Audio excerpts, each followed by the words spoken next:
Ah! Balloons! They're everywhere! That's the most dangerous thing that could ever happen! Certainly more dangerous than poison in your drinking water! That's why the mainstream media should focus on balloons! Balloons! Now for a drink of some delicious poison.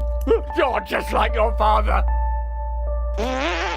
Hello there, you 6 million awakening wonders. Thanks for joining me on this voyage towards freedom. And by freedom, I mean your right to determine who you are, where you go, and how you run your community. Turn on the notification bell and subscribe to this channel right now, because the mainstream media content will always be prioritized over independent media like this, where we rely on you for your attention and our shared connection. Today, we're talking about the mainstream media and the way they prioritize news stories. By now, you're aware that the Ohio train wreck has possibly caused enormous toxicity in drinking water supplies. This is not being significantly reported on or sufficiently reported on. We're also pointing out how balloons have been prioritized and favored in mainstream media reporting. Are these balloons just a distraction? Is the real disaster toxicity in your drinking water? Let's have a look at these two stories, how they compare and contrast, why certain information is prioritized, why certain information is extracted, and how your consciousness is being controlled and directed by the media machine. It's a simple business, really. Let's have a look at what Secretary of State Anthony Blinken has to say about the balloon story, a man whose surname describes what he must have been doing when that train crashed.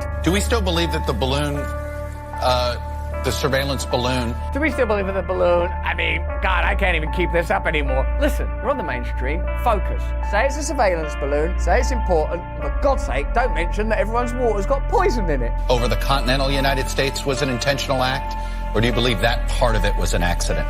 So there is no doubt in our minds at all that A, this was a surveillance balloon, and B, it was attempting to engage in active surveillance. And C, it was an evil balloon. I think a terrorist one. The US is reportedly examining the possibility that the Chinese spy balloon was pushed off course by strong winds when it entered US airspace, with strong winds blowing it south over the border. The deviation has prompted analysts to explore whether China meant for it to enter US airspace. So the whole thing might have been an accident, literally caused by the wind. So this is a story about hot air blown around by cool air. That doesn't really sound evil enough, does it? A White House official has admitted 3 unidentified objects shot down by US fighter jets since Friday may turn out to be balloons connected to benign commercial or research efforts. So that just means they shot down, essentially, balloons. It might as well have been the Goodyear blimp or Phileas Fogg or that little kid from Up. Nevertheless, just to be on the safe side, blow it up with a $400,000 missile, I'd say. I gave the order to take down these 3 objects. I'm so pleased with myself. I gave the order to take down these harmless, inoffensive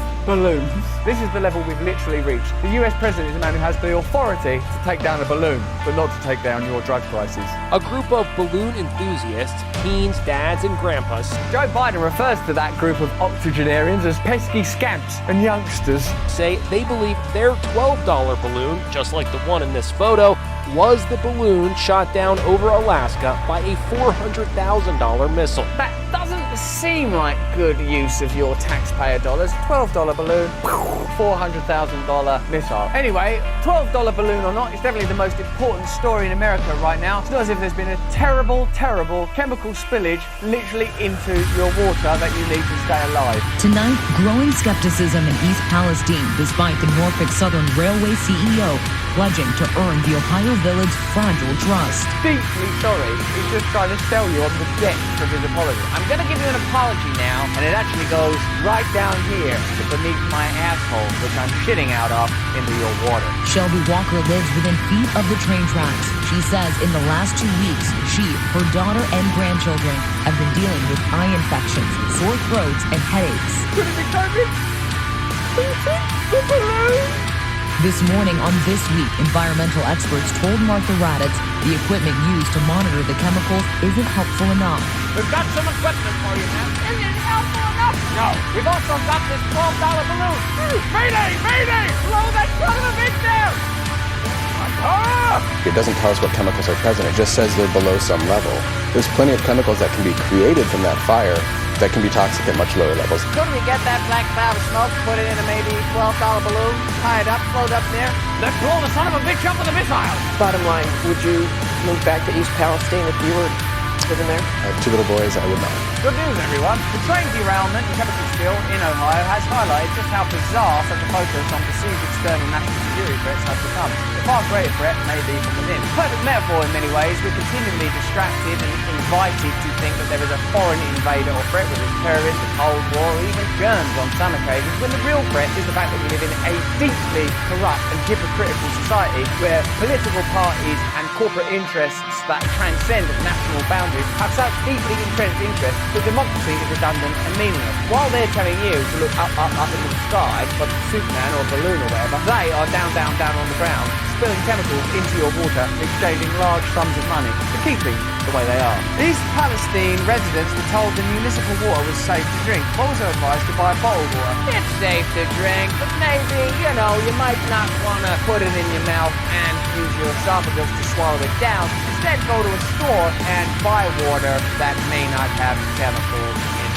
No reason though, just for fun. And many have complained of rashes after they shower. Nothing far about that. Residents were told they only had vinyl chloride for beer. It's only vinyl chloride. That sounds fucking terrifying. That sounds like what happens with venom. Coming with some sort of awful black lacquer and then your teeth are going to go all point. I know, I'd recommend some bottled water. Drink bottled water, but your tap water is fine to drink from faucet. Sorry, are you giving me a coded message? No, I also think water causes shit. Then the list of dangerous chemicals spilled by the train grew. What, on its own? Or were they always on it? Oh no, you know that list we gave you? Yeah, we didn't put some of the things on it. So here's the real list. You bastards! Federal agencies may not release the full list of chemicals this month. Why not? Probably because we're so excited about that list of chemicals that we'll all go crazy and jump into the sea and start shooting down balloons without government authorization. Oh! You thought that the list of chemicals would be really toxic and worrying and would cause you to lose faith in the government and the regulatory agencies? That list of chemicals were a surprise for your birthday! And you ruined it! You're just like that Chinese balloon thing that's definitely from China. Oh God, is there anything in this? Anyway, this is just a one-off. Most rivers aren't full of deadly poisons. Most of America's waterways are likely contaminated by toxic PFAs, forever chemicals. A new study conducted by US waterkeepers finds. Don't make it sound nice. We're forever chemicals. That's why you'll be infertile. Your children will be infertile. You're not going to have any. The Waterkeepers Alliance analysis found detectable PFAS levels in 95 out of 114, or 83%, of waterways tested across 30